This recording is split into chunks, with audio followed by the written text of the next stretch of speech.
doesn't matter that you're before us. It could be anybody coming before us as long as they're a rubber stamp for this administration and disregarding your beliefs and what you think.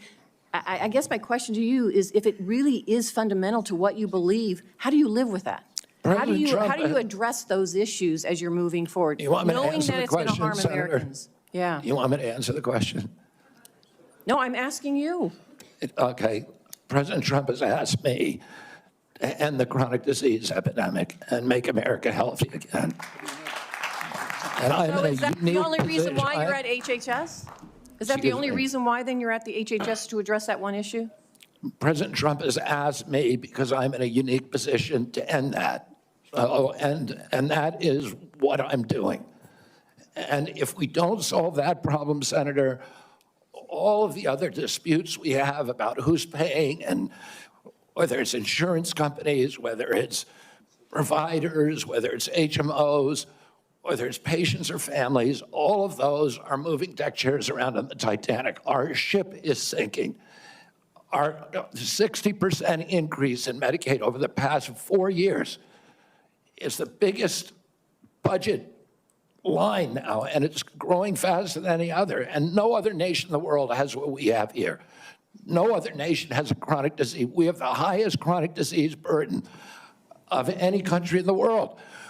We had, during COVID, we had 16% of the COVID deaths in a country. We only have 4.2% of the world's population. We had a higher death count than any country in the world. And when CDC was asked why, they said it's because Americans are the sickest people on earth. The average person who died from COVID, American, had 3.8 chronic diseases. This is an existential threat economically, to our military, to our health, to our sense of well-being. And it is a priority for President Trump. And that's why he asked me to run the agency. And if I'm privileged to be confirmed, that's exactly what I'll do.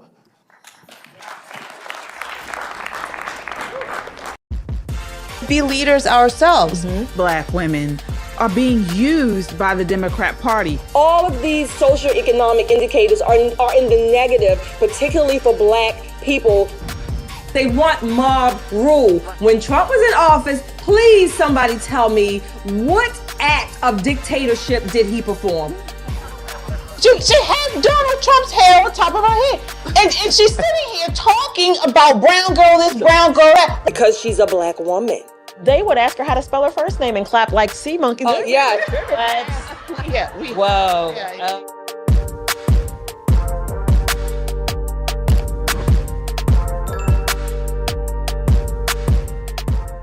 We should note, again, and you and I have said this on the air many times, there is no evidence that Joe Biden was, involved in any wrongdoing. Of course, want to note that there is no evidence that Joe Biden or Hunter Biden has done anything wrong. I just want to reiterate. And let's be clear for the viewers. There is no evidence Biden did anything wrong. Governor, you got a second? Literally talking to the president right now to specifically answer the question of what we can do for you and your daughter. Can I hear it? Can I hear your call? Because I don't believe it. This is why independent media is so important. Thanks to people like you, patriots who love America and stand for truth, we're making a difference. Together, we've turned them off, called them out for their lies and propaganda, and held them accountable for their disdain for God-fearing, freedom-loving Americans like us. But we can't stop here. It's time to take action with our dollars. Let's make 2025 the year we double down on our commitment to values-driven choices.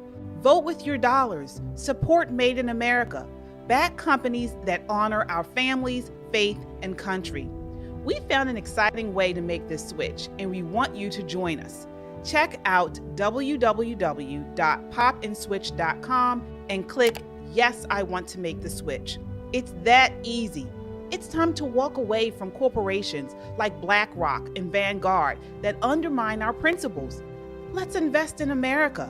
Let's support businesses that share our love for this country.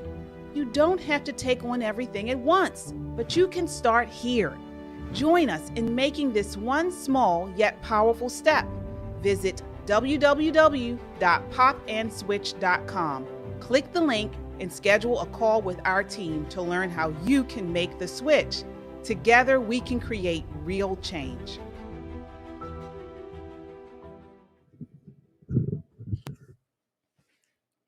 All right, what's up, everybody? It's Wednesday, and it's time for Pop and Politics. I'm KJ. Let me introduce you to my co-hosts. Of course, we have Nicole and Shelly E. Hi, everybody. All right, as I always say, please do me a favor, hit that like button while you're here, folks. It does help to increase our voice here on YouTube. And if you haven't done so already, subscribe. What are you waiting for? Of course, we're here on YouTube, and you can catch us on Rumble. You can listen to us on Apple Podcasts or Spotify under the name Pop and Politics. We love our chat. We shout out all of our super chats, so it's the best way to get your voice heard and to show your love for conservative content. This is not just a podcast. This is a movement of God-fearing, truth-seeking, America-loving people that value freedom. Join us, subscribe, so we can amplify this rallying call for freedom. All right, ladies, let's set it off. So much to talk about. I mean, I cannot even keep up with the amount of policies and executive orders and things that Trump is doing. So, but we're going to break it all down for you guys tonight. Before we do, breaking news. Today is Shelly E's birthday. Woo, woo, woo! Hey, hey. It's Shelly E's birthday, so please show her some birthday love. Thank you, everybody. Thank you. Absolutely. Thank Happy you. birthday, honey. Thank you all. Happy Yes, birthday. happy birthday. I got a really good dinner and some flowers, and you all missed it, but Big Tink was here too. Oh yeah. I tell you, Big Tink came through with some collard greens, did. Yes. some sweet potatoes, some fried chicken. It was all Shout out Big delicious. Tink. Yes, shout out. He did a good job. Tink did a good job. You guys don't know, he's always Thank in the you all. comments. Tink. This is Shelly E's Tink. So all right. So we see you guys already in the chat. You guys are buzzing away. I want to give a special shout out tonight to Krista. Yay, We see my Krista's Krista's back. back. Yes, thank you. Hi, Krista. Yes. Hi, Krista. She's back. She's a longtime viewer. We hadn't seen her in a while, but she is back. She's actually joined the Freedom Seekers Club here with us. That does help to support what we do here. So we certainly appreciate that. And it's just good to see her face and name, well, her name on the screen. Yes. So, all right. So let's dig in, folks. All right. So as you guys know, breaking news actually from the Trump out today.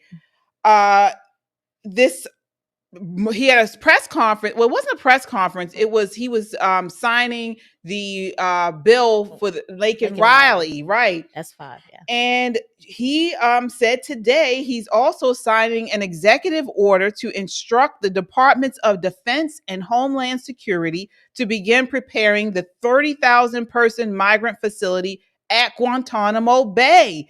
He's saying that, the worst criminal illegals, instead of putting them back out in the world, he wants to put them at Guantanamo Bay. What do you ladies think about that, Nicole? Shelly. So round them up, get the lassos going, and put them there. They were there. Prisoners were there before some time ago, and thanks to the left and all of this woke stuff, we had to release even terrorists, some of them, right? Put them there. If they're not going to go right back to their countries, and if that also minimizes the risk that they will return, like a revolving door, put them in Gitmo. That's where they can stay. I have zero problem with it. What about you, Nicole? This has been pretty controversial. Yeah, of course it's controversial, but let's do this. This is a cost savings. So we're not flying, 50 people to, Guatemala. Right. Wait until we get enough of them to fill up the plane, right? Economics. Gitmo has been sitting empty. I think Joe Biden let the last 4 or 5 guys go before he left office, although they were horrible terrorists and put our nation at a grave disadvantage. But he did so. Why let it sit empty when we need the space? Exactly. Yeah. Yeah. Well, he got a lot of course, the media went wild over that. Also, yesterday, he issued another executive order restricting transgender surgeries and procedures for minors. He says here on a social media post today, it was my great honor to sign an executive order banning the chemical castration and medical mutilation of innocent children in the United States of America. My order directs agencies to use every available means to cut all federal financial participation in institutions which seek to provide these barbaric medical procedures. So That's the right description. They quote unquote medical procedures, but they are barbaric. Children should not be mutilated. We tried this, or I'm saying we as a human society, these things were done during the Nazi era. We had trials, Nuremberg trials that say never again. Everybody should be up in arms. The fact that it was done to the Jews, adults and children is horrendous enough. Now that it's being done to children who really have no say is even worse, if you will. So we need to applaud this move by President Trump, and we need to not just shame, we need to, I don't know if excoriate is the right word, but any person who calls him or herself a physician, a doctor, any kind of medical title, surgeon, whatever, and you agree, support, and allow these things to happen on your surgical table, I don't, you belong in hell. Are the coals hot enough? I hope they are. Yeah. Want to shout out our super chatter here, Lightbearer 32 with a $2 super chat. Thank you. Happy birthday, Shelley. Thank you, everybody. All right. What are your thoughts on this, Nicole, this transgender executive order? Listen, promises made, promises kept. I think I can speak on behalf of many conservative Republicans. Donald Trump told us that eventually we would get tired of winning. And I said, never, never. But can I tell you, I woke up this morning a little tired. Just like I didn't really know which, you open up whitehouse.gov and it's like a Christmas present of everything that he said he was going to do, he is doing. And some of it, yes, is controversial. And you will see leftists losing it. You will see the liberal media blowing their gasket. But if we're exhausted from the winning, only imagine how tired they are of fighting it. You know what I mean? Yeah. But he's changing the culture of our country. And when there's change, America, this is our Band-Aid moment. Not everybody's going to get everything you want. You might only get 80% of what you ask for. But things like this, with making sure that parents are not using their children to make political statements by mutilating them, right? Irreversibly. Exactly. Making sure that children understand that they belong healthy. Maha, right? We want them to be healthy and smart and capable. And you can't do that if your mom is telling you, I know you were born a boy, but I need you to be a girl so I can fit in with this particular clique. You look at Hollywood. How many of those Hollywood, their kids are it's activism. Yeah. Because it's a large majority of Hollywood kids. So that's ridiculous. Sense. Absolutely ridiculous. And then, they get 27, 30 years old and they suddenly want to have children and they want to have normal lives and they can't. No. It's horrible. You mentioned Maha, and that takes us to RFK's hearing, Senate hearing this morning. So President Trump's, he was considered controversial nominee, was at he's a nominee for the Department of Health and Human Services. He faced scrutiny from Democrats and Republicans went today about his record, particularly on the issue of abortion. So throughout the hearing before the Senate, Kennedy largely deferred to Trump's positions on abortion, stating that abortion regulation should be left to the states. So what do you guys think on that? Do you think he's going to pass, Shelley? I do think RFK will be confirmed. I think all of Trump's nominees will be confirmed. Of course, there's going to be some pushback. And again, this is what the Senate is supposed to do. So, advise and consent. They have the opportunity to ask whatever questions they want. But some of them are, they're trying to make it a little mockery out of RFK. I think he's handling himself very well. I'm glad, his voice is holding up with his own personal medical challenges, if you will. But the hearings are the hearings. He will be confirmed. This Make America Healthy. We need a movement like this. You said something, Nicole, talking about the previous segment, that we're not going to get everything we want. Right. But two things. President Trump and his administration, they are coming out the door charging. Absolutely. They're not waiting for one here and one there. They're putting it all out there, and some things are not going to go through. But they are making the moves. And this is what we need. We need this momentum. And I think RFK is going to continue that. As far as Make America Healthy, we definitely need this. America. Does that mean we're going to go from 0 to 100 overnight? No, but we need the mindset needs to change, and from individually and as a culture, as a society. What is health? What does it look like? What does it mean? What does it mean for you individually? Maybe your family, your community. But we need this mindset change, because we're going to talk. We got a kind of a funny kind of segment later. Right, It plays right into that. It leads right into It does this play into particular that. subject. Yeah. When you see people with chronic illnesses, Yes. especially in the world where biological weapons do exist and have been deployed, they're more susceptible to death. Not more susceptible to being sicker than everybody else, but like COVID. COVID killed people because they were already sick.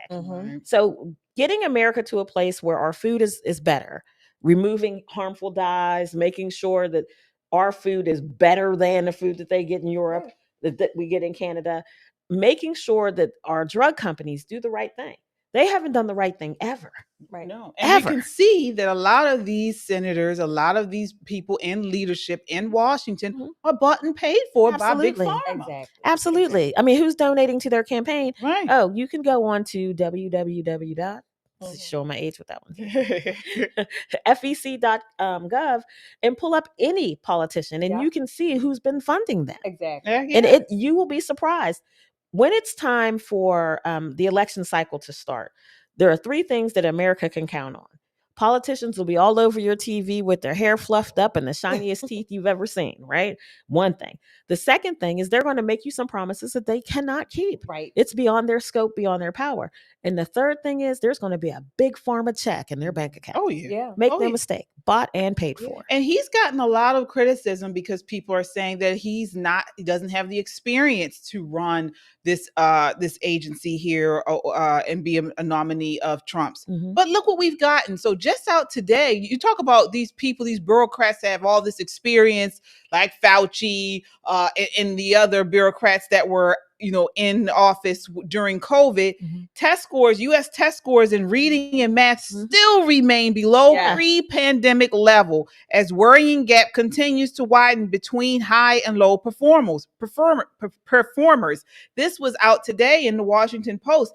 So it just was really ironic that as he sits in front of the Senate and they're, grueling questions and giving criticism, saying he's not experienced enough and all this stuff. Well, the experienced people led us down a bunch of a road of lies. Yes, they did. And our children are still suffering because of it. Exactly. So you keep your experienced bureaucrats and all of that kind of stuff. I'll take RFK Jr. any day. Exactly. Yeah. So I do want to acknowledge a super chat here. We do have a super chatter here. Thank you so much.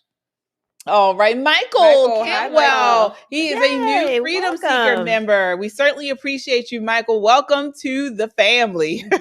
So, yes, and you guys, it's a great way to support us and also to support conservative content. Please hit that like button if you haven't done so already. Hit the like button while you watch. It helps to amplify our voice here on YouTube. All right, so we're going to move on to this government freeze. So this thing has people, I think out of all of the executive orders that President Trump has handed down, I think this has the most people rattled. So, on January 27th, the Office of Management and Budget, OMB, issued a memo directing federal agencies to temporarily pause all activities related to the obligation or disbursement of federal financial assistance. The memo specifically exempted Social Security, Medicare, and direct assistance to individuals. However, the scope of the freeze led to confusion, with reports indicating that reimbursements for programs such as Medicaid and Head Start were inaccessible. The OMB clarified that the pause was necessary to align spending with recent executive orders aimed at curtailing funding for DEI programs as well as other initiatives. So the left, really went in on this memo and the executive order. Take a look at this. This is Joy Reid and Leticia James from New York City, clip 2. And it's the state of New York which is leading this matter. What we are seeking, obviously, is a temporary restraining order and then a preliminary injunction against this illegal act. It is ultra-virus. It exceeds the authority of the President of the United States. It's in violation of the spending clause. So the United States Congress has control of the purse. And so this President of the United States cannot disrespect the co-equal branch of government with the stroke of a pen. And it's important that individuals understand that a number of states, their portals were frozen today. Here in the state of New York, our Medicaid portal was closed off. There was a state in Arizona, Attorney General Mays indicated that, in fact, just last night, she had seized over 500,000 pounds of methamphetamines, and that drug program, that interdiction program, that could have been affected. Law enforcement grants, food for seniors, Meals on Wheels, Head Start, aid to farmers, aid to pregnant women, aid to children. The list goes on and on and on. It is unprecedented, unparalleled, but basically illegal, unconstitutional, reckless, and dangerous. And, it seems that that Donald Trump is testing federalism itself and attempt. Okay, so I want to open it up to you ladies. I'll start with you, Shelley, because this has been a pretty big issue. I know I had a family member who reached out to our family chat and said that her son was going to lose his IEP due to this order. Lord have mercy. So we gotta distinguish between the false and the truth. First of all, just like Trump's first administration, the media are going to exaggerate, and basically they're just not going to tell the truth. They're going to lie about anything that Trump does that they don't like. That's number one. Number two, it has since been in the last 24 hours, I think there was a rescinded or stay on it or something like that. So there's been a rescission on that particular memo. Number three, the memo never was going to stop the IEP plans. Right. That was not, and not only that, IEP plans are also state funded. So I would tell people, go to your state legislators, ask them where the money is. Here in Maryland, ask Wes Moore what he's done with $2 billion plus or however much in 2 years. Ask him where's the money that was supposed to be collected for education through the slot machines and the lotteries and all that stuff. What happened to that money? So that money should have already been there, not based on this particular memo that was going to rescind it, which was not true. The question I think is most important that I would ask Leticia James and the Joy Reids of the world, why do we have all of this federal money, taxpayer money, supporting all of these grants? Why do we have so many grants and so much money going to all of these programs that she named? That's just only a handful. Why? What is it about our society that, number one, we can't or don't feed our own children and families, that we have to rely on the government, if you will, to dole this out and give us this grant? Why? Grants are nothing more, at least in the public sector, are nothing more than a different way to funnel taxpayer money to certain groups, certain interests, and certain associations. That's all they are. It's taxpayer funds. We should know where our money is going. The government, quote unquote, needs to account for every dollar, because guess what, people? The government does not make or produce anything. Right. But It's our let me ask money. you, Nicole. So they rescinded it. They rescinded the memo, not the executive order, but they rescinded the memo. So does that mean that they made a mistake?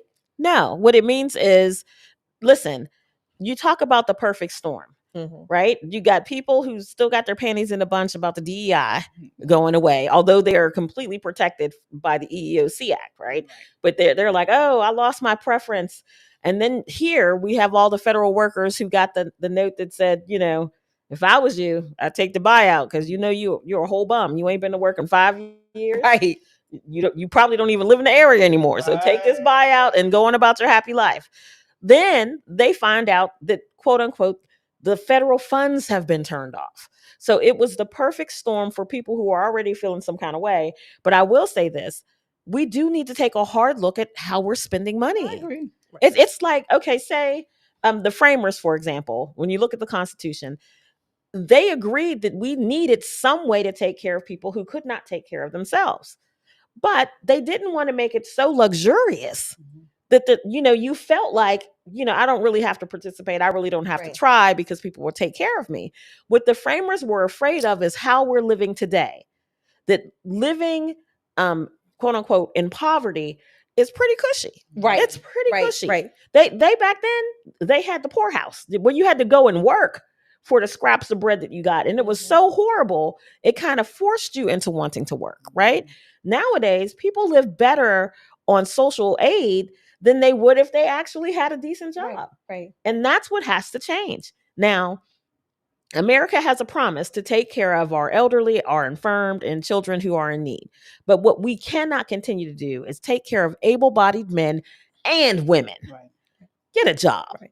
Get a doggone job. In that OPM memo, I love the title. I was cracking up all day. The fork in the road. So although we've come to the end of the road, thank you, boys to men. Right. But it had 4 different pillars, they call them: return to office, performance culture, a more streamlined and flexible workforce, and enhanced standards of conduct, right? Those are just the standards they're basing on. There's going to be resignations, whatever, maybe reassignments, whatever. That is what the government is supposed to do. Efficiency with other people's money. I don't know if they made a mistake or not. Maybe it's possible. Because, let me tell you why it's possible. Because there are so many damn bureaucratic rules and regulations, so many damn OPMs of the world, and human resources, and this union, and all this union, all at taxpayer expense. So it could be maybe they made a mistake in some of the wording. It's so many different legal entities involved. So maybe they have to get it right. But never, don't be our fool. These are going to be the standards and the premises of this Trump administration to make our government more efficient. Yeah, it's going to be tough though. I mean, a lot of people are upset about this. Yeah, but listen, here, you know who should be upset? American taxpayers. Hello, those of us who worked through COVID. Those of us who went to work every single day. There was no laying around on the couch wishing I could, quote unquote, go outside. There was none of that. Those of us who worked to pay into the system to make sure this country stayed afloat. And here we are, 5-6 years later, and you still don't want to go to work? This argument would be so over if the American public really knew how much money, how many benefits we paid for these federal workers. I'm not talking about health insurance, which is fantastic, but let's talk about their paying for their parking, paying for their metro passes. Some of these people don't even ride the metro and still get the pass. Right? I've worked in the private sector my entire life. I'm going to tell you, I have yet to have an employer to call me up and say, you know what, Nicole, I know you drive every day, but let me go ahead and give you a couple $1,000s for a bus you ain't going to catch. Right. Yeah. That's my money. My money. That's your money. Exactly. That's your money. I was mad long before COVID because it's just a bloated government. Now, again, we talked about this a couple weeks ago or last week. We're not saying that we just want to support people being laid off. This carte blanche. No, but I do want the government to be smaller. I do want less bureaucracy. I do want less and fewer taxes and all of these other rules and regulations that really no one can navigate. No one knows what they are. You can be hemmed up for whatever. And these people are not even elected. So our Congress is not even making many or most of these rules and regulations. They are just hemming up the working people of America who pay these people salaries. I don't care. Well, go home. Like you said, President Trump said he mentioned some of these expenditures that were approved by Democrats. Right. $45 million to diversity scholarships in Burma, $50 million for condoms to be sent to Gaza, $181 million in DEI training contracts, and $1.7 billion with a B in payments to foreign organizations, including $40 million going to the WHO. So listen, there's a website. It's called foreignassistance.gov. If you want to see America's checkbook, the goodness of this nation, for people who are on the bubble about the freak out about, America not continuing to take our place in the world, there are very few countries on the face of this planet that America does not financially support. And guess who America is? It's us. Right. It's us. We get our paychecks get taxed. Then everything we buy get taxed. And then I still got to write these bums a check. You're right. I am sick to death of it. And there are Exactly. so many Americans who feel the way I feel. It's not that I'm not generous. Y'all know I'll volunteer. Listen, Right. call me. I'll come and speak I to don't your care if you book weren't club, generous. You can do whatever what you else. want to do with your money and your time. I want to do what I want to do. I can't remember. I'm sorry, whoever the source is, but I was looking at hearing something, and it said, I say back in the 20s, I guess Americans used to work. Let's say it took about 6 months out of a year, basically, for you to work enough to pay your taxes, right? So you still had 6 months basically of income to yourself. Now it takes a year and a half, and then that other 6 months goes into the next year. Right. So almost 2 years for you to make up for 1 year's worth of taxes, if you will, that we have to pay the government. Well, nobody's paying us that money back, but all these people are living off of I'm working 2 years in a hole for every 2 years, and you can't really catch up because all these people get all these cushy jobs not to come to work and no, I don't care. I don't care. Go home, resign, reduce my government, reduce the size and the scope, do whatever, but don't spend my money at your expense.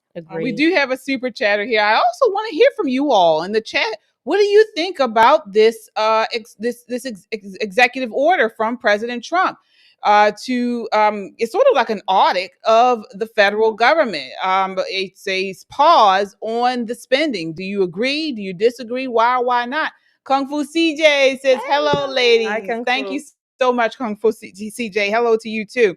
Well, we had the first appearance this week of White House Press Secretary Karoline Leavitt. Yes. She held her first press briefing and had this to say about this federal freeze. Take a look. This is clip 7. That's why the Q&A was released, so that there is no confusion. There's no confusion within this building. I know there is, again, a lot amongst the media and those who don't seem to just be able to read a memo and take it for what it is. It's very clear. This is a temporary pause on federal funding to ensure that tax dollars are not funding things that this president has signed out of law. So the Green New Deal, DEI, etc. As I said repeatedly yesterday, and I would like to double down on the fact that Social Security, Medicare, Medicaid, which I'd like to be clear on that today, welfare benefits, individual assistance, food stamps, etc. will not be impacted. So the American people should not be confused about this. And in fact, they should be grateful that this administration is actually valuing their hard-earned tax dollars. All right. So she did clarify there, because in the press conference, she didn't say Medicaid. So she clarified there. But what do you guys think about, well, before I get you guys to respond, I want to take a look at this next clip with Karoline Leavitt at the press briefing and compare her to the former White House Secretary, Karine Jean-Pierre. This is clip 6. I am obviously acutely aware that my presence at this podium represents a few firsts. I am a Black, gay, immigrant woman, the first of all 3 of those to hold this position. As we're dealing with anti-DEI, anti-woke efforts, we understand this administration is thinking about celebrating Black History Month. Have you got any word on that? Anything that you can offer to us? As far as I know, this White House certainly still intends to celebrate, and we will continue to celebrate American history and the contributions that all Americans, regardless of race, religion, or creed, have made to our great country, and America is back. Christian Day Talk. Thanks, Caroline. All right. So I love her. Yeah, I what love do you her. think, Nicole? I love her. Listen, as someone who also has had the good grace of being the first of many things, it's not something you lead with. You know, that from that moment forward, we all knew that this was not going to be a good time with this press secretary. By polar opposite, Karoline comes out, she's got her crucifix on and she's shutting them down. She's like, you over here, over here, over here. And hopefully it'll be us that she calls, because I got questions. Hopefully. Yes, guys, we applied to be White House and press in that press new media chair. Yeah. We're going to be that new media Listen, chair. the press pool is really small. It literally is an old-fashioned swimming pool that's been hollowed out, and it's got like 1920s size chairs in it, like old movie chairs in it. But it is so historic, and just to be there would be amazing. Absolutely amazing. Yeah. Well, what do you think about it? I loved Karoline. I was laughing. She actually reminded me of Kaylee McEnany a little bit with her spunk and her, her energy, and she was, prepared and on point. I love the way she just gave it right back. She didn't back down. She had answers for them. Now, maybe they didn't like some of the answers, but she was clear to me when she talked about Medicaid and Medicare not being touched. Again, those things were never touched. This is the media getting people riled up. I hate to say it, but I'm going to. The people I know most of them are Black people. I mean, those were the ones getting riled up. I'm sick of this begging. I'm sick of this beautified begging to make it look like it's something that's okay. I'm sick of people just begging for everybody else's stuff, and then they try to make you feel guilty because you don't want to give it to them, and you have the audacity to say, hell no, it's mine. I don't have to. Stop begging. It's not yours. Leave everybody else's stuff alone and go get your own. Make do with what you have. My grandmother used to tell me that. I'm wearing this dress in honor of her, old school. You make do with what you have. I remember real quick. I remember one day I like mustard on my hot dogs, just mustard. Ugh, a nice grilled hot dog. I don't have, but we didn't have any mustard in the house, right? Not just mustard. Yeah, mustard on my hot dog. We didn't have any mustard in the house, right? And I took my little butt to the neighbor and asked for some mustard. My grandmother was livid. She said, "Oh no, you don't do that. You make do with what you have. You're lucky you got something in your belly. Eat the hot dog. You don't do that." She said, "You don't do that. If you don't have mustard, whatever." So I'm saying, if you don't have mustard and you don't have other people's money, make do with what you have. Listen, you got to crawl before you walk, right? And we've all been there. Right? Yeah. Everybody here got at least 2 jobs, right? We got 2 jobs at a minimum. You do what you have to do to survive in this world. I think the major difference is culturally, now it's kind of okay to be poor. Yeah. When we spend all of our lives, we spent all of our lives trying not to be a bum, trying not to have to ask anybody. My mom used to say all the time, sometimes you have to rob Peter to pay Paul, but eventually you'll catch up. Been there. Listen, everybody, I think at some point in their life had to make a decision, fork in the road, right? Which way are you going to go? You cut back until you can do better. You set goals, you work for it. But in this culture, it's like, set a goal. Why would I want to do that? Because if I don't work, someone will take care of me. Right. And that's what we have to change. Yeah, we have super chatters here, folks. Thank you guys so much. Let's see who we have here. All right. Let's see here. Okay. There we go. Michael. Hi, Well, Michael. the $10 super chat says no different than anyone should do with their own finances for their household. Why is this a question? Yep. Exactly. You know why, Michael? Because they don't. Exactly. Yeah. They don't. They just spend and spend and spend and spend and spend and spend. And when they run out of their money, they start spending everybody else's money. Absolutely. Kung Fu CJ says, I am sorry, ladies, but taxes are voluntary. What is taxes? No, taxes. Taxes. Yeah.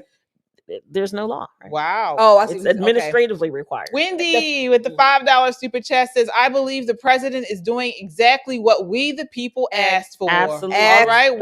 Absolutely. All right. Good to hear. Good to hear. Krista. Hi, Krista with the $5 super chat says, is there anything we could do to make sure your application gets seen? Email whitehouse.gov. Email Karoline Leavitt. Yeah, go to Karoline Leavitt's social media. Yes. That'll get a Twitter. Blow her up. Blow up Pop in whitehouse.gov. politics. Pop in politics. We all, like I said, we applied and we need your support. Yes. Kay Furness with the $5 super Thank chat. you so much. Thank you all. Thank you. So I got a little bee in my bonnet. So, Okay. Here we go. Let me get my liberal tears together. So I don't know. I guess I have to. Karoline has to weigh on me a little. Okay. Bit. I personally liked Sarah Huckabee Sanders. Okay. I love Sarah. So I loved her. I liked Kaylee. Mm-hmm. I certainly didn't like Corinne. But I thought Karoline was a little too catty. I don't know. I just thought I thought she was just a little, I don't know what the word is, but I felt like she could have been a little more in between, like not so snarky, I would say. Oh, no, I like that. I think she was confident. I think she was incredibly confident. I thought Sarah Huckabee Sanders was confident. Okay. And Kaylee, yeah, I like was very very confident. Yeah. But she was still. Yeah, I'm not saying Karoline wasn't professional, Right. But I don't know. I just gotta get used to it. Let me tell you how the press pool is set up. So maybe where she's standing on the little stage behind the little dais, there's a door to her left and to the right that security, Secret Service, the president comes out of, right? White House is full of like crazy little doors all over the place. But she's standing maybe 2.5, 3 feet away from 50 plus people with their phones out, with their pads out, and they're all huddled together like a group. Right. And then 3 feet away, this is what I'm saying. When people are talking trash to you, when you're the press secretary, they're literally right here talking trash to you. So imagine this is your first day on the job, maybe second day on the job.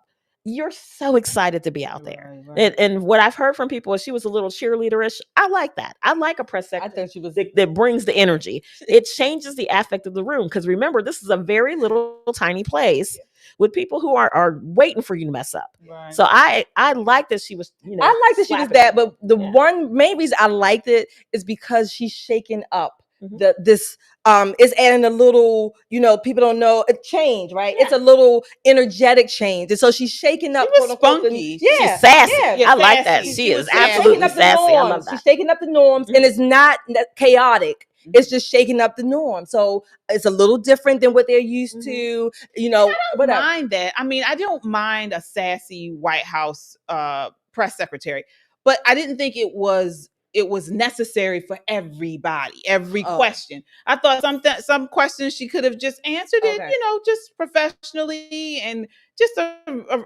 answer. But the spunk and the sass and I thought it was just a little too much to me on people who were not adversarial. They were just okay. She might. I think it'll die down the longer that she does it. Yeah.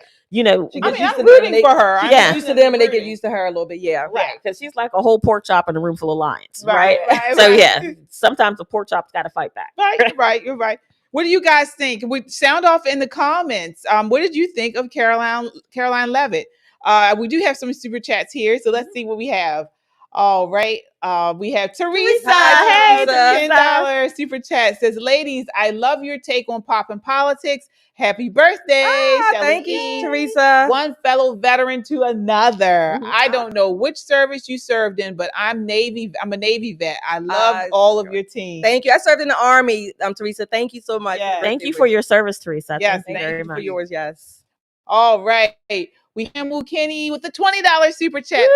Thank you. Says, great show as always, ladies. You all look lovely. Blessings. Thank you. Yes, I think we're frozen. Did we freeze up? Okay. There we are. Okay. We did freeze a little bit. All right. Caroline says, Carolyn with the $5 super chat says, hi, ladies. My son had a severe reaction to the vax in 1992.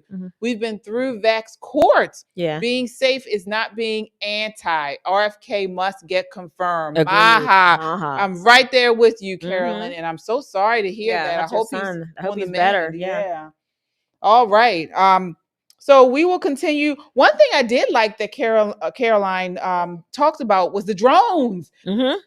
Trump is always on it. He's just getting into office, and he gave a response to what happened with the drones. And she said on Tuesday that the drones that spooked New Jersey residents last month were not the enemy. Reading aloud President Trump's assessment that many were doing research.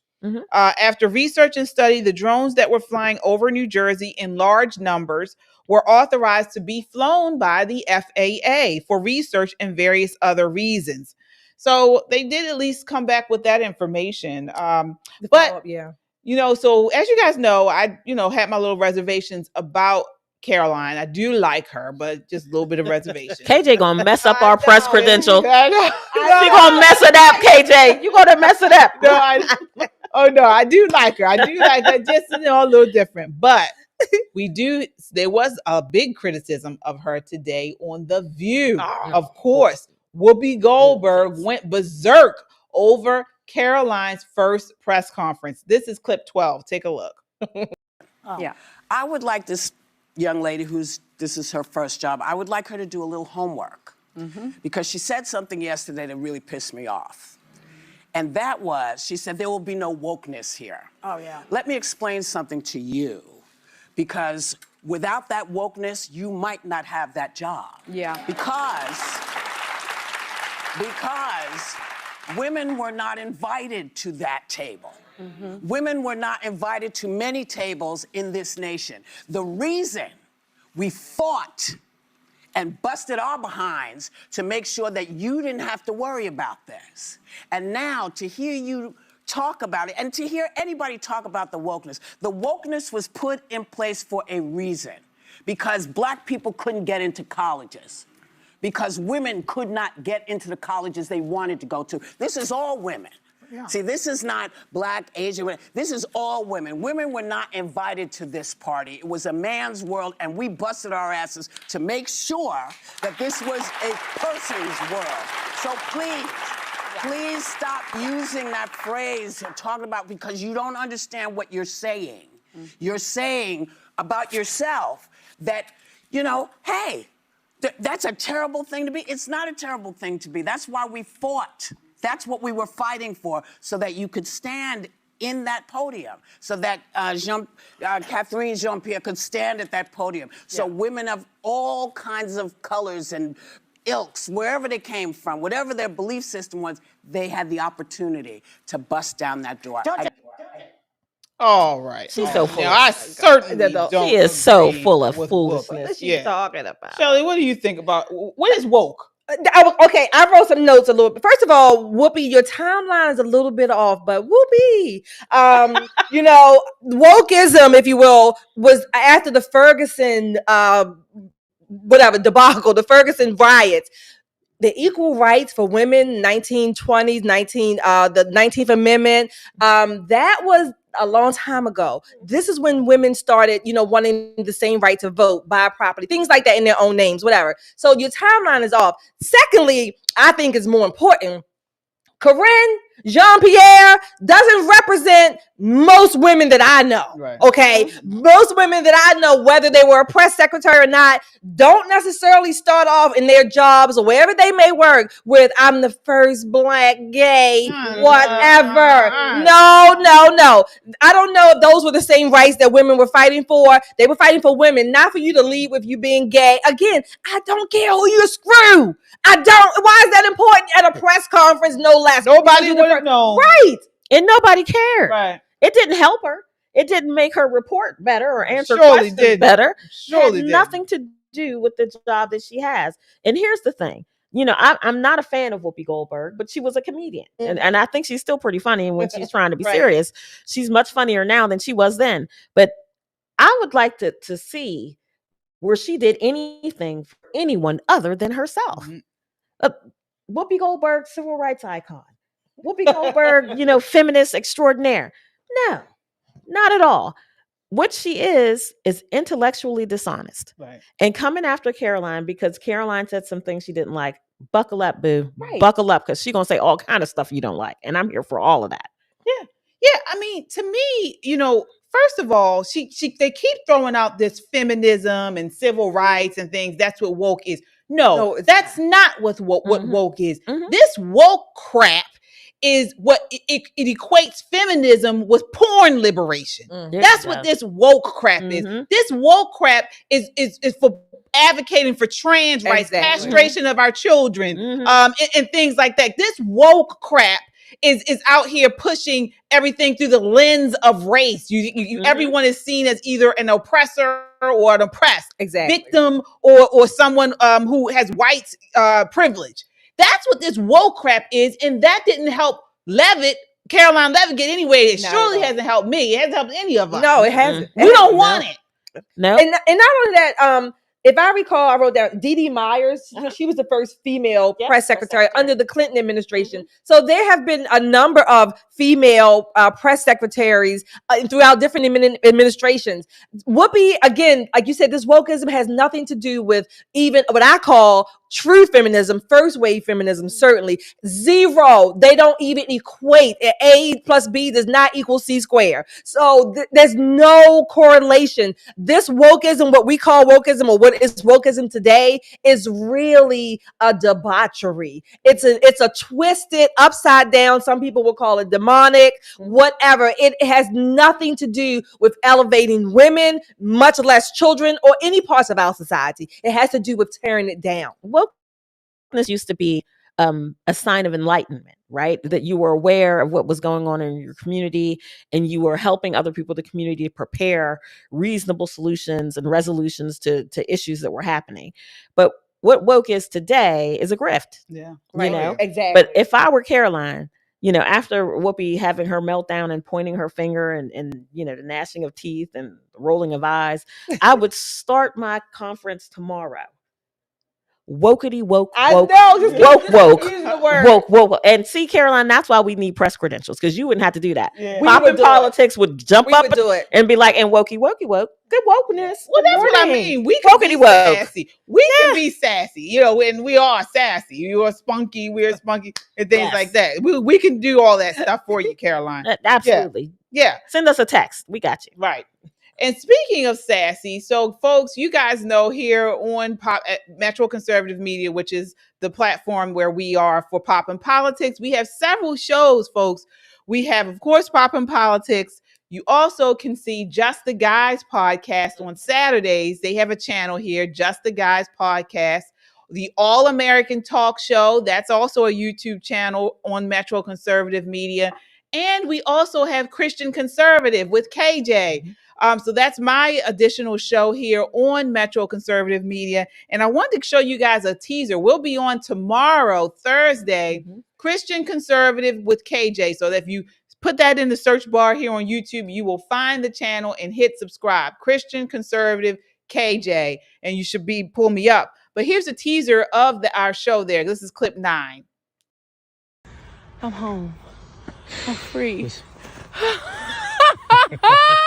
I'm free, y'all. I'm free. But for the glory that was set before him, he endured the cross. And so she endured. So I'm happy for her. But this is a policy that is fundamentally about not seeing these individuals as people just like us. Instead, we are being instructed to view them as invaders, people who are here unlawfully. I'm going to tell them like the Apostle Paul said, who bewitched you?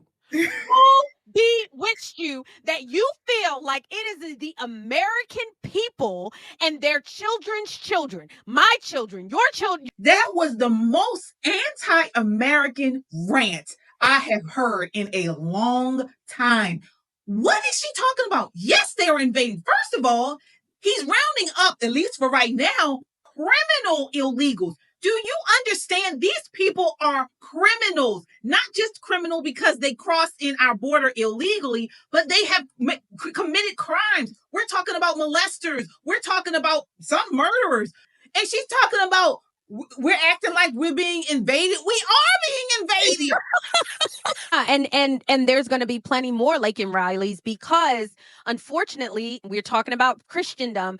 You want to be in the hands of an angry God rather than an evil set of people. They're not going to try that over in a Muslim country. They only come here because even though we have our problems, we are still yet a Christian nation.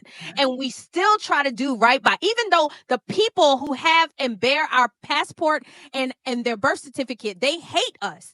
Other people know that they can't try that over anywhere else. They know that Americans are legit good people and we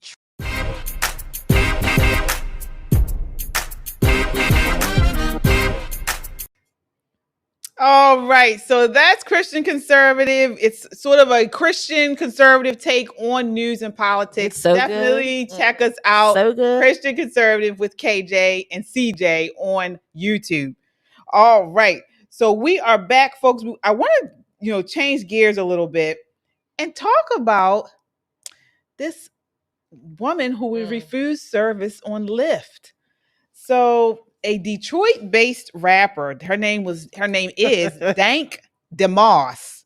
Whose real name is the Jawa Blanding, has filed a lawsuit against Lyft after a driver allegedly refused her a ride due to her weight. Take a look. This is clip 5. Well, God damn. God damn. Damn. God damn. This, ladies and gentlemen, is why we need to bring back shame. Shame. Shame. What? Yeah, I'm sorry. What? For what? What you saying? Yeah, I got no space. My car is small. I can fit in this car. But believe me, you can. Yes, I can. Believe me. So, I'm sorry. What I'm gonna do about my money? I'm gonna cancel you. You're not gonna be charged. So you telling me I can't get in the lift because I can't fit in your car? Yeah, you need to order a bigger car. What makes you think I can't fit in the car? Yeah, I'm sorry. What makes you think I can't fit in this car? Because the car is small in the back. My best friend has a Benz that's newer than this that I can fit in. That's the same size. Yeah, I'm sorry. I can't. So you really telling me I'm too big to get in your car, so I gotta order another lift? Yeah. And to be more specific with you, I got very tired tires. What I got to do with your tires? Yeah, and you have no space. How you know I don't have no space? Yeah, I got no space in the back. Believe me. How do you know I don't have no space? Because I've tried before. Huh? Because I've been in this situation. So every big person you turn down because they can't fit in your car? Yeah, because they need to order the Uber XL it's called. No, I don't never have to order an Uber XL. Then I'm really sorry. What's your name? Abraham Travis. Okay. Nope. Exactly. All right. So we're going to get into this. Before we do, I want to acknowledge our super chatters here. All right. So let's see what we have here. We have Kung Fu CJ says she needs to lose weight and shake harder. Oh, Lord. Kung Fu CJ. All right. Chadwick with a $10 super chat says, Shanti Frazier and I celebrated 18 years this past Sunday. The best 18 years of my life. Will love you always. Oh, yes, congratulations. Wedding anniversary. Yeah, so wonderful.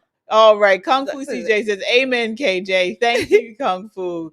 All right. So we're going to get into this. So the vehicle that the Lyft driver was driving was a Mercedes-Benz sedan.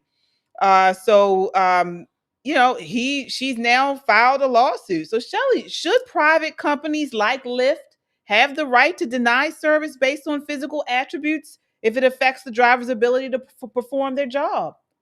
I'll answer that very quickly. I would say yes. Number one, that's his personal vehicle. Right. He's using it at his own. I mean, for work, but it's a personal vehicle. So the company didn't give him a vehicle to use. So the only thing I would add to that is he had the wrong kind of lift, or she had the wrong kind of lift. What she needed was a John Deere forklift. That's what she needed. That's what she needed. Oh my God. That's what she needed. John Deere makes some really good, strong, sturdy equipment.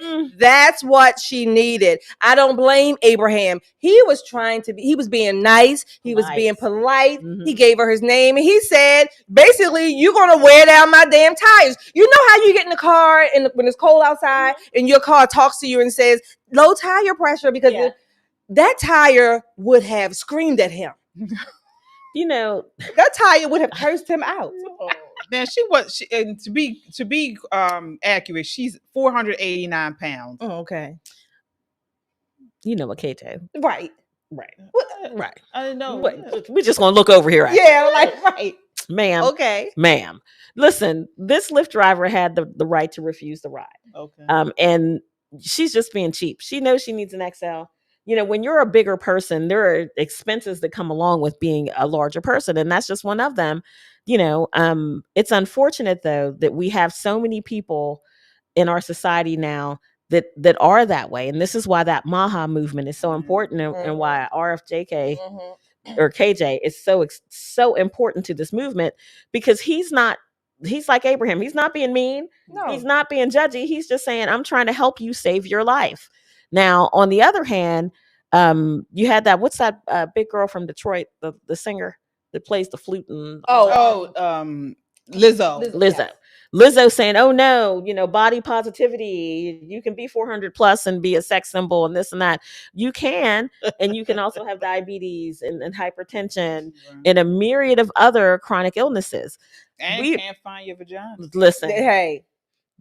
It is. Listen, it is what it is. But I want to ask you, so as a society, how do we balance compassion for individuals struggling with obesity while promoting personal health and fitness? Listen, go ahead. Compassion is an underused word, right? Because in our society, you usually have people who are too far over, like telling Lizzo that she should be on the cover of a magazine without doing anything to improve her health. And then the other people who are saying, you should probably never leave the house until you get yourself together. But somewhere in the middle are people who are saying there's a way. Now, I don't want to point out the obvious, and I'm going to couch this with allegedly on the front and allegedly on the back. But when we saw the clip of Whoopi Goldberg, you saw the Ozempic neck. You see it on Oprah Winfrey, on Gayle King, and all of these women who are abusing these GLP-1 drugs. What happens is it not only helps you melt the fat, it eats away at your muscle. Exactly. So you get what we call skinny fat. You kind of look like ET, like all your skin is sagging off of your body. There are drugs that can help get you started. And in the process of doing that, diet, exercise, all these other things help a lot. I'm going to give you a little transparency personal story. Oh. It's been almost 4 or 5 years, I think, since we started the show. I've lost weight. I didn't do Ozempic. I didn't do surgeries or anything. I did it the old-fashioned way. I literally was in the doctor's office getting, my physical, and I stepped on the scale, right? And said, oh, now, no. I mean, everybody knows, I got kind of up. I'm a little top heavy. That runs in my family. It's not going to change. But I stepped on the scale, and all of that wasn't my top. What you say, the bottom caught up? That wasn't my top. And I told the doctor, I was like, no, I gotta do that again. I gotta do that again. But it was a wake-up call, and it was the call that I needed, because since then I have been, and I'm not a fanatic. I mean, I pretty much I'll eat what, I'm not like, I can't have this. I try to eat at a certain time, or a minimum, smaller meals, things like that. I have sweets, and just like anybody else, I have my what you call them, like cravings, things like that. But I've been doing it consistently. I hike, I walk, I like to dance, things like that. But it's a wake up call moment. That Maha, this lady, whatever her name is, I'm not saying that she's not human. I'm not even trying to attack her humanity. Exactly. I'm just being honest with her. She needs a John Deere forklift. That's what she needs. However, people who are struggling with obesity, it is largely a lifestyle habits, if you will, bad habits. And those habits can be corrected and learned. Like KJ says, you don't have to do everything at once. Right. It could be, I used to love Pepsis. I still get Pepsi cravings, right? But when I drink a Pepsi, I don't really buy them now. If I buy them, I might buy one, and I try to leave it in my car so I don't even take it in the house for the most part. But instead of having 5 Pepsis, start cutting down. Maybe I'll have 3 and 2 glasses of water. Or it's not an all or nothing, or it's not an all at one time. But you have to face the mirror. I did that day in the doctor's office, and it was the wake-up call that I needed. And I'm so glad I did. And thank God the doctor actually weighed you. Because now they're not doing that. Here in Maryland, I'm not trying to be funny. They won't unless you request it. Many offices will not even weigh you anymore. Oh, well, let me jump. Johns Hopkins does that.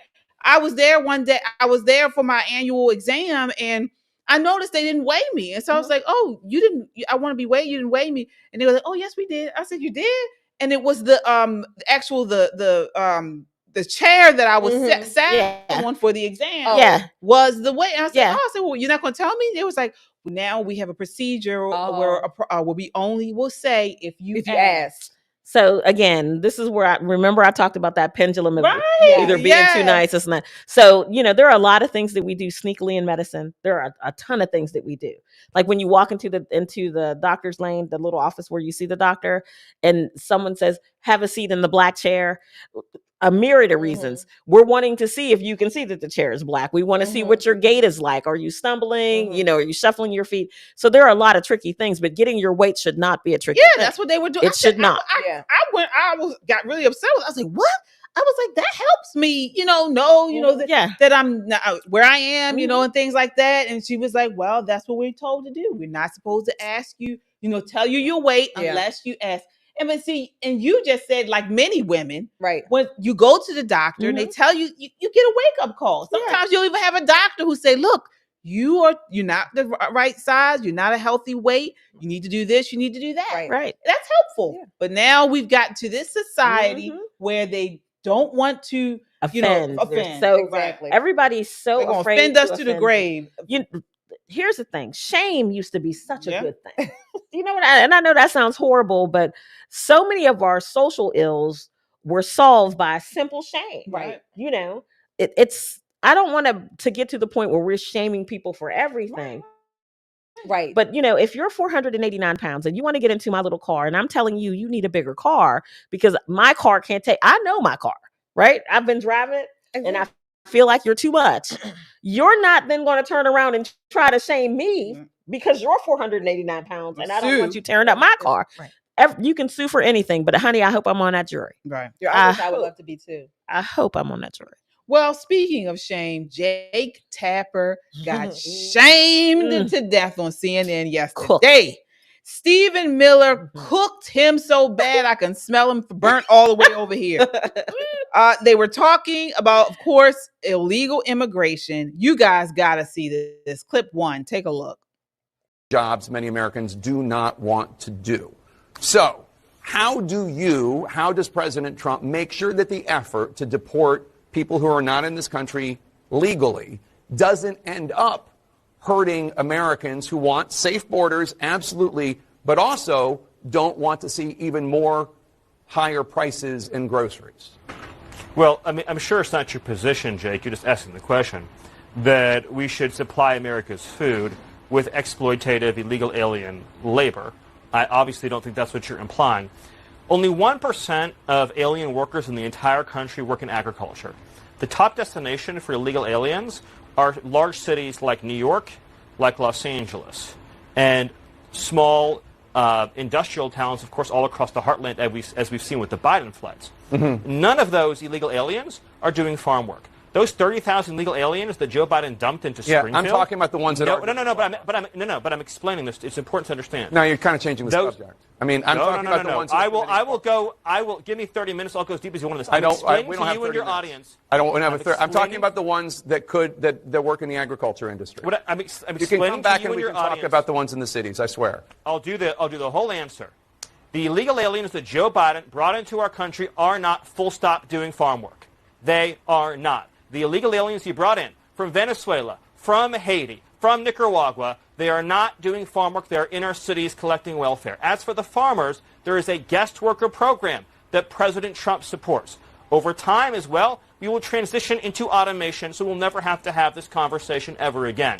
But there's no universe in which this nation is going to allow the previous president to flood our nation with millions and millions of illegal aliens who just get to stay here. And we are especially not going to allow a subset of those illegal aliens to rape and murder our citizens. So we are going to unapologetically enforce our immigration laws, and as I'm sure you will celebrate, we are going to unleash the power and might of the U.S. government to eradicate the presence of transnational threats on our soil.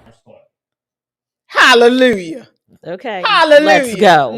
Let's go. Enough said. Mic drop. Yeah. Exactly. This is something he brought up that I have not seen talked about as much as it should.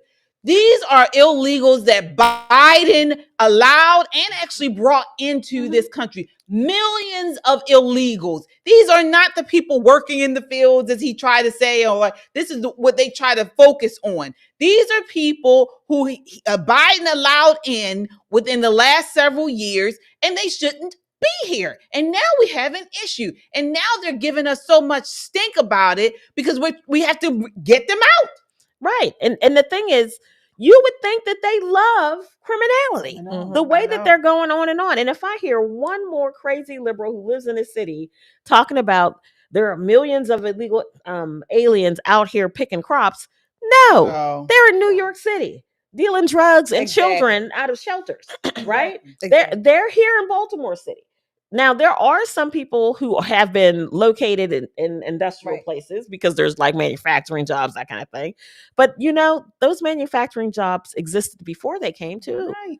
Americans did those jobs. Not only are they in New York, they're in Chicago, they're in Baltimore, they're in LA, but they're not in agriculture. What they are collecting the taxpayers' benefits that we pay for and subsidize. They're in the hotels, they're in the schools, they're in other buildings that have been cleared out. They are given monthly stipends and cards, EBT cards or whatever you call them. That's what they're largely doing. And like President Trump said, they are committing crime. Absolutely. Raping, murdering, pillaging, any other crimes. Granted, Americans do that too, but why would you have people who don't even belong in your home coming to your home and then destroy it? And then you think that's okay. Someone called, I love it. I never heard him call fake yapper. He called Jake Tapper fake. So cool. I love it. You just see his face. Stephen Miller shut him down. These people are illegal. And the left, they have a problem with that word, just calling them illegal because they want to call them ode to Martin O'Malley, New Americans, and all these other euphemisms. They are illegals,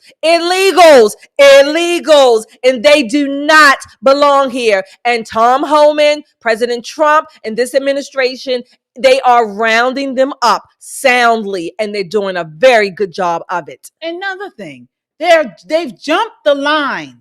They've jumped the line for legal immigrants who come here and who have been waiting years upon years, paying into the process of becoming legal systems. They jumped the line. And here is a legal immigrant talking about that. This is clip 4.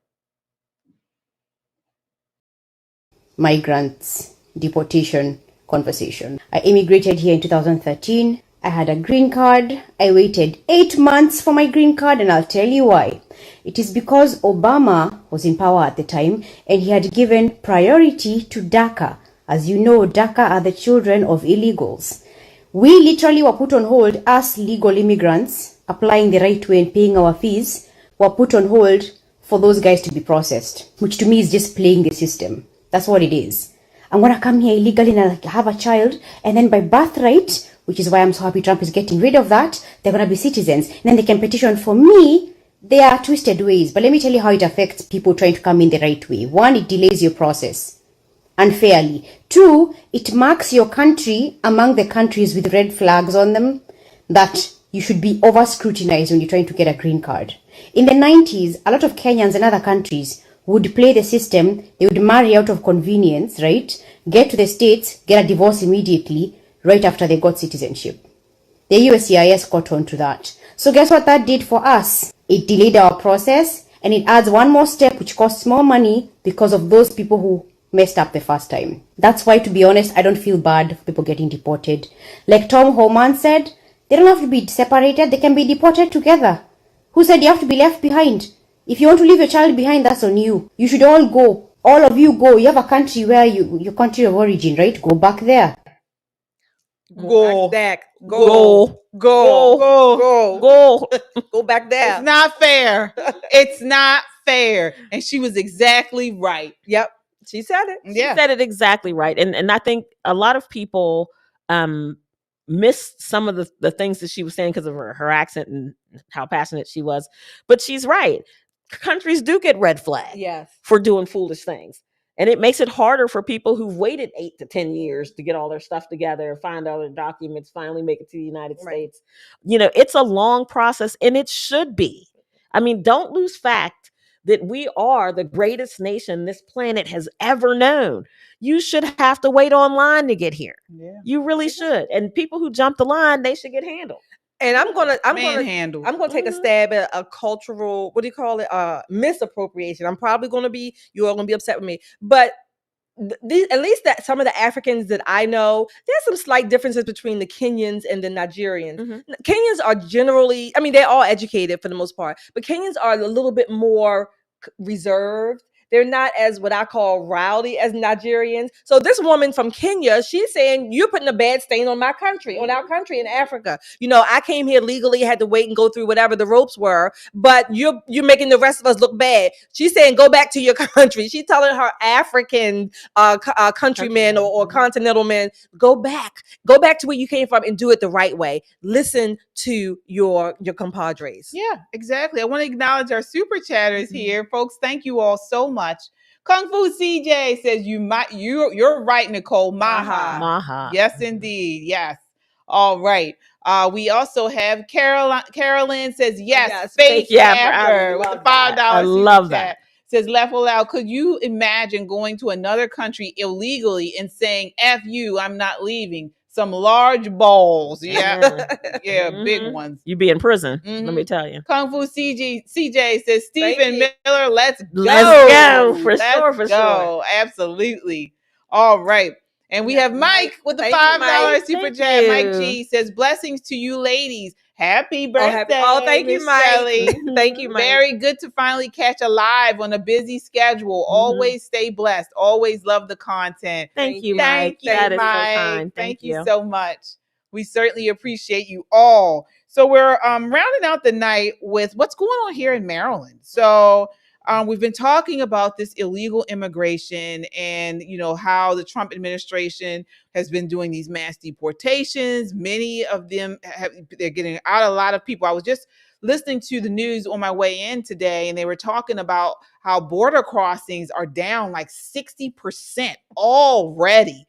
So, but you have these leftist leaders in cities and in states all over the country that are trying to push back against these deportations, specifically in Maryland here. So on Monday, Attorney General Anthony Brown released a slew of new legal guidelines, many of them urging local law enforcement agencies to curtail cooperation with ICE officials.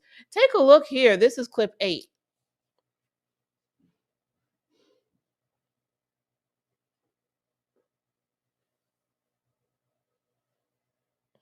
Oh, do we have that clip?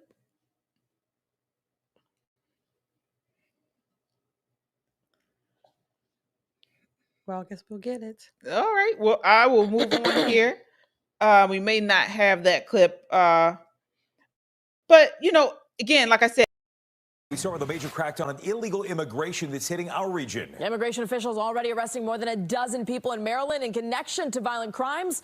Fox 5's Lily Zhang speaking to the brother of one of those men arrested. She's live tonight from Silver Spring. Lily? Hey there, good evening to you both. The brother of that man arrested tells us their family's really just trying to navigate these next steps. As far as ICE agents, they are essentially operating kind of under a new mission right now. One of those arrests happening right here in Montgomery County. It's a really tough situation, to be honest, because we tried our best to do everything like on the legal way, but we still kind of like have a kind of hope on how we can resolve this. A little hope, but not as much. That is the brother of this man. He was arrested yesterday at the family's Silver Spring home. Now, his brother did not comment on the specifics of his case, but did tell us that he warned his brother this could happen. He was one of 13 arrests made in Maryland yesterday. Targets of ICE that day included those wanted for homicide, armed robbery, and child pornography, along with drug and gun convictions. According to an ICE field office director, people considered a threat to public safety and national security are still the top priority. Now, that's no different from the Biden administration, but what is different now are what are considered collateral arrests. They were previously banned. Those are people without legal status but arrested by officers who ran across them while looking for people already targeted for removal. If I'm going for an MS-13 gang member and I see someone next to him has a big 13 on their face, I'm going to start asking that person questions. So in that aspect, what we'll do is we'll ask that person to custody. And if we arrest him, we determine they're illegally in the United States. That is what we consider a collateral arrest. If someone's here illegally, there's no protection for people just because they didn't happen to be the target that day. All right. So before we get into that story, I do have breaking news. Airplane crash? Yeah, a plane has collided with a helicopter while landing at Ronald Reagan National Airport here in DC. Wow. A search for survivors in the Potomac River is ongoing. Oh gosh. Wow. So we will definitely pray for those. That's literally about involved. 45 minutes, an hour from here. Yeah, yeah. So about 10 minutes from my house. Right. Yeah, 10 minutes from Nicole. So, all right, folks. So I want to know, Shelley, how might limiting cooperation with ICE affect public safety and crime rates? Why are they doing this? Because these people are anarchists. They want America to fail, or they want their version of America to succeed, which is really anarchy for the rest of us. So that's number one. Number two, these people, the ICE going after the people they call collateral, collateral arrest. That's what we call normal police arrest. Yes. We talked about this before. If the police came in here and did a drug bust, they're not going to say, "Oh, well, KJ has the drugs," because I don't do drugs, but KJ has the drugs, and then the rest of us, we just here, and they're going to take us all in. KJ and us all locked up. KJ get us all hemmed out. She's going to get us all hemmed out. And the crazy thing is, I'm the last one to do drugs out of these two. Wait a minute. I don't do drugs at all. Wait. Let me sit up in my little chair here. Get myself together. For the record. For the record, no book of sugar over here, family. We ain't got that. But that's what the police would do. They wouldn't sit here and say, okay, you don't and you do. Everybody's going. That's what they're going to do. So I don't know why this is such a moment where these people are in shock over this. And the Anthony Brown's, our attorney general here in Maryland, he's too good looking to be this imbecilic. Oh, no. Let me tell you. He ran against Larry Hogan. Yeah, I know. He was the heir apparent. This is when I talked to you guys about Westmore. Yeah. The sun rose on him and the birds sang around his head, and we kicked his ass. Right. Make no mistake. We beat his butt like these are just leftists. They're leftists, and they are destroying the cities and towns and states where they are in charge. This is nothing but they want to defund the police. Now they don't want the ICE and the Border Patrol to get the criminals, the illegal aliens. That's all off the ropes too. Just about every law in Maryland, particularly anything dealing with crime, anything in Maryland will benefit the criminal. Absolutely. They don't have any consideration for victims or the impact of that crime on our community. Right. They have no idea because they spend all their time thinking about, well, how can we help this person who may need help? Maybe they had a bad childhood. Maybe, let me tell you, they're illegal aliens. I don't care who don't like that term. They are illegal aliens. The official policy of the United States given to us by Donald John Trump, by the power vested in him, they are illegal aliens. Exactly. By definition, they're already criminals. But think about already being criminal and getting so comfortable here that you go out and commit more crime. And these are serious crimes. Right. We're not talking about stealing a loaf of bread because you were hungry, but raping children, child porn, gun charges, drug charges, murder. Right. Are you serious? That when we talk about the super chat that said big balls, that's some big balls. Yes. That's because some other countries, we wouldn't have to worry about deporting them. Arabic countries? Oh, nope. They'd be sending them home in a Ziploc bag. Here you go. Here's your folk. Yeah. But do we have to get really serious about protecting our homeland just like the rest of the world? Absolutely. Yeah. And I want to talk about something you said. Before I do, we do want to acknowledge our super chats here, folks. Thank you all so much. Certainly appreciate you. All right, let's see here. We have the Scrapping Beauty with a $10 super chat. Happy birthday, Shelley. I hope all your wishes come true. Thank you. I hope all your wishes come true. Too. Yeah. You hear that, Big Tink? Yeah, right. Tink. Rico. Rico. Thank you, Rico. Happy birthday, Tink. Yes. All right.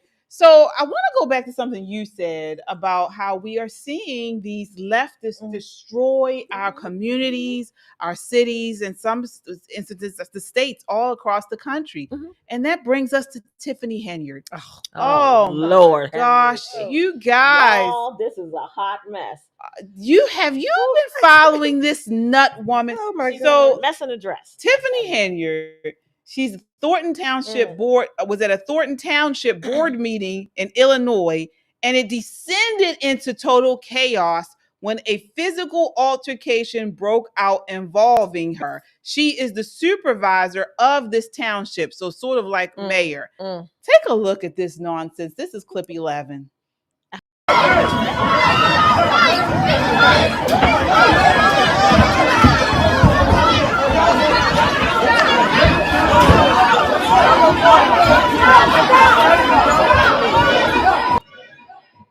Like an alley cat.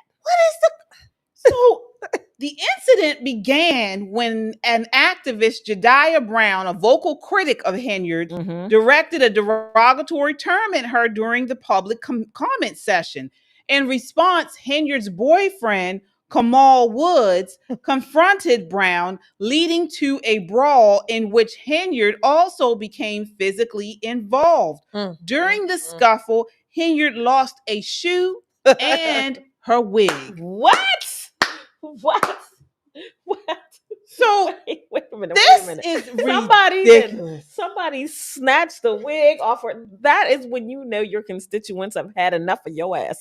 When they snatched the weave off your head, they've had enough of you. I mean, I didn't know. I thought it was hilarious and it was sad, but I had, you had to laugh to keep from crying because this woman, that's putting it mildly or nicely, she's the mayor and the superintendent of the township and the mayor of Dalton, with the town or whatever in Dalton, the city. She literally ran from the platform, jumped into that melee, and if I'm not mistaken, it looked like her boyfriend was getting his ass kicked by Jedediah, because Jedediah was not playing. Those people are tired of her. They have had enough of her. And then I didn't know this. The boyfriend is on the payroll. Yes. Now, in any other woke or Me Too movement, if a woman was being paid by her employer boyfriend, it would have been, sexual harassment, whatever. But this boyfriend can be paid by this crook. Yes, crook. Not just a crooked wig, but this crook Tiffany Henyard. She is, somebody called her a hood booger. Is that what they call it? It's It disgraceful. is disgraceful. It is. It really makes it is. harder for and we talk about culture and color, on the show. It makes it harder for Black women to get elected because people see that and go, "Oh no, ma'am, we're not doing that." But she's already under federal investigation. Lori Lightfoot, unleashed the Kraken or all the stuff that she's run amok and ran up all kind of debt on this small township. But she is the audacity level on 1,000. She's running again. Yeah, right. She was found in contempt of court for delaying the issuance of a liquor license to local business. Additionally, she has faced allegations of misusing taxpayer funds and is reportedly under investigation by the FBI for corruption. So I want to ask you guys, what responsibility do public officials have to model civil behavior, particularly in the age of social media? 100%. There are reasons why there are people who are incredibly politically savvy, who are smart and capable and can write policy like nobody's business, but they dare not put their name on a ballot. Everything ain't for everybody, fam. Right. And this woman, when she started hanging up glossy pictures of herself all over the town, you know how you drive through towns at Christmas time and they got the Christmas lights up? No, they didn't have Christmas lights. They had her picture backlit. You know what I mean? Like, there's something inherently wrong with people who look at that as a candidate and go, "Yeah, I'll take that." Well, that was my thought too. And I thought that a while. Granted, she's voted in or whatever, but why? What made her the choice of the people? What were they thinking to even vote for her? I think she was on the town committee or whatever before, so she has maybe some little political experience there. But I think, in my never to be humble opinion, I think they voted for her because she was just a black woman, not just but a black woman, and she was young, and they wanted this idea of reimagining everything and this change, right? Not really understanding or looking at what policies and how she was going to represent. That wasn't the point. So the point was, for them, they wanted something to quote unquote fit this idea of transformation or transformative governance. Well, you got it. This is what you get. Barack Obama said it. We are 5 days away from fundamentally transforming the United States of America. I present to you Dalton and Tiffany Henyard. Trash. Yep. And Trash. That is the best way to describe it. Because now you take a look at this thing. It's not just in her town. It's not just in Chicagoland. Exactly. It's not just in the Midwest. This thing is circling the globe several times. Oh, yeah. Several times. Yeah. You know, it's shameful. It is. It was. Do we talk about shame? This is a shame situation. But she doesn't. Shame doesn't affect her. Of course not. Because some people have been speaking out and shaming her everywhere, but she has this hubris and this entitlement, I guess. Yes. But I hope they get her out of there. I really do. It is a shame. It is. Let me townsfolk. Yeah. Something, because we know the left looks at everything through the lens of race. Right. So, and we on the right try not to do that, especially with identity politics. But when you see something like that, I mean, it was a room full of black and brown people. She is a black woman with an orange wig. What is it? I understand what you're saying, right? Of course, by no means is this all black people. But of the people that have been black and that have been in some of these political positions, what have they presented? So that's the question. And it might just be on the left too. So it's a matter of the cart coming, the horse before the cart, or vice versa. I mean, it kind of appears that way. You would not fault someone for thinking that, oh, this is what black people are, or this is how they are. This is how they behave. You wouldn't fault them for thinking that if you only saw this, right? Though these kinds of acts. But on the same token, the people, the Leticia James, the Fanny, whatever her name is, the Tiffany Henyards, these are the people that have the spotlight. So they do reflect somewhat on the black community. So it's like, kind of like you just have to be, I'm going to say, careful about which comes first. That's what I'm saying. Because I look at here in Baltimore City. We had Sheila Dixon. We had Catherine Pugh, Stephanie Rollins Blake. These women, these black women who were in power, and they were all put out of office in shame. Right. In shame. But, here's the thing. You asked an important question. How did they get elected? Elections are popularity contests. Exactly. So when they show up in your neighborhood, and Tiffany was out double dutching with the kids and, hanging on the basketball court and showing up at the liquor store talking to folk, people, when we talk about low information voters, it's a horrible term because it makes it sound like they're dumb. It's just not that they're dumb, right. But policy wise, you have no idea what the town needs, and you don't know how to get the town what it needs, even if you did know what the needs are, right? But here comes this woman, and she's young and she's black and she's kind of got some energy going, and everybody's talking about her. There's a little buzz. Of course, you're going to say, "Oh, I'll vote for her." Check the box.